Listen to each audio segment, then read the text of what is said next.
अक्टूबर 1956 को डॉक्टर भीमराव अंबेडकर ने नागपुर की दीक्षा भूमि में औपचारिक रूप से बौद्ध धर्म स्वीकार कर लिया। उसी दिन हिंदू धर्म में अछूत के रूप में अपमानित किए जा रहे अधिकांश महार समुदाय ने विरोध स्वरूप महाराष्ट्र में हिंदू धर्म विरोधी आंदोलन के एक हिस्से के रूप में बौद्ध धर्म अपना लिया। इसके बाद दलित समुदाय के कई लेखक अपने अनुभवों को तलाशने वाले कृतियों के साथ आगे आए। परिणाम स्वरूप राज्य बहुसंख्यक दलित साहित्य का जन्म स्थान बन गया। इसी स्थान पर एक ऐसे दलित लेखक का जन्म हुआ जिसने अपनी आत्मकथा के माध्यम से पूरी दुनिया को दलितों पर हो रहे अत्याचारों की सच्चाई से अवगत कराया।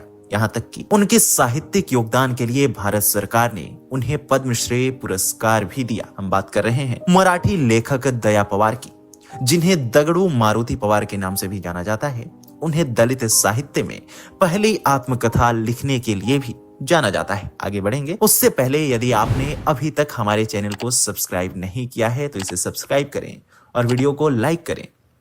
दरअसल दया पवार का जन्म 15 सितंबर 1935 को महाराष्ट्र के अहमदनगर जिले के धामन गांव में एक महार परिवार में हुआ था। उनका जन्म उसी साल हुआ जब बाबा साहेब अंबेडकर ने कहा था कि वह भविष्य में हिंदू धर्म छोड़ देंगे। 1956 में बाबा साहेब के साथ लाखों लोग हिंदू धर्म छोड़कर बौद्ध बन गए।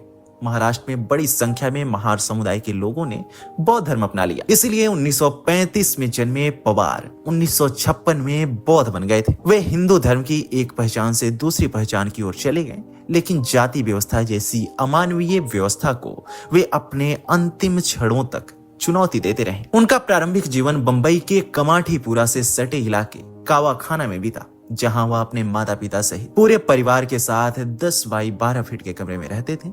दीवार के सहारे तानी गई रस्सियों पर पड़े कपड़े इन लकड़ी के बक्से के आकार के छोटे कमरों को दीवारों में बांटती थी। उनके पिता बंदरगाह पर काम करते थे और मां सफाई कर्मी थी। कई लोगों के लिए शहरों में कम आय पर गुजारा करना आसान नहीं होता, लेकिन जब पिता की नौकरी छूट गई तो पूरे परिवार को गांव वापस जाना पड़ा। गांव में जीवन कैसे बीता और वे शहर कैसे आए, इसका पूरा विवरण उन्होंने अपनी आत्मकथा में लिखा है। दया पवार की साहित्यिक यात्रा 1960 के दशक की प्रेम कविताओं से शुरू होती है। 1970 के दशक तक उन्होंने अपनी कविताओं के कारण बंबई के साहित्यिक समूहों के बीच अपनी जगह बना ली थी। इसी बीच वर्ष 1969 में उनकी कविताओं का एक संग्रह कोडावाड़ा नाम से प्रकाशित हुआ, जिसमें जाति और जेंडर के नजरिए से सांस्कृतिक और सामाजिक संरचना पर कविताओं के रूप में चर्चा की गई थी। इसके लिए दया पवार को वर्ष 1974 में महाराष्ट्र सरकार द्वारा साहित्य में पुरस्कार दिया गया। दया पवार चावड़ी और दलित,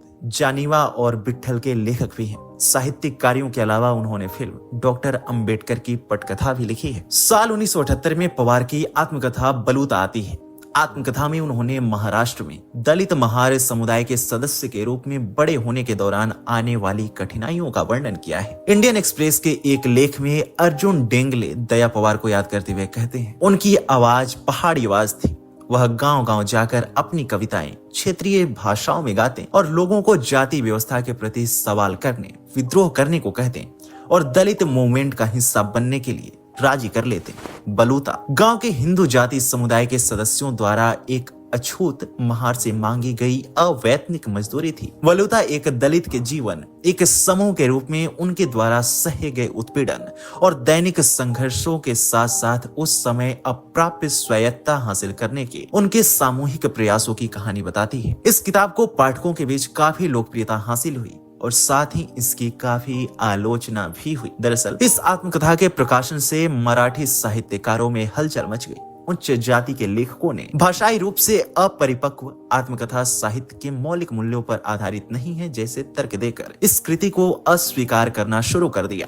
लेकिन पवार और उनका जीवन आम लोगों के बीच व्यापक दर्शकों तक पहुंच गया।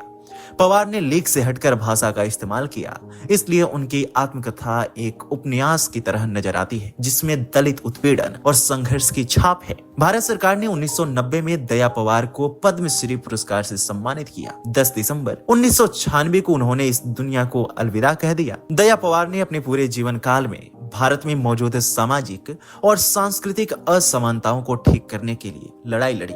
आपको हमारी यह वीडियो कैसी लगी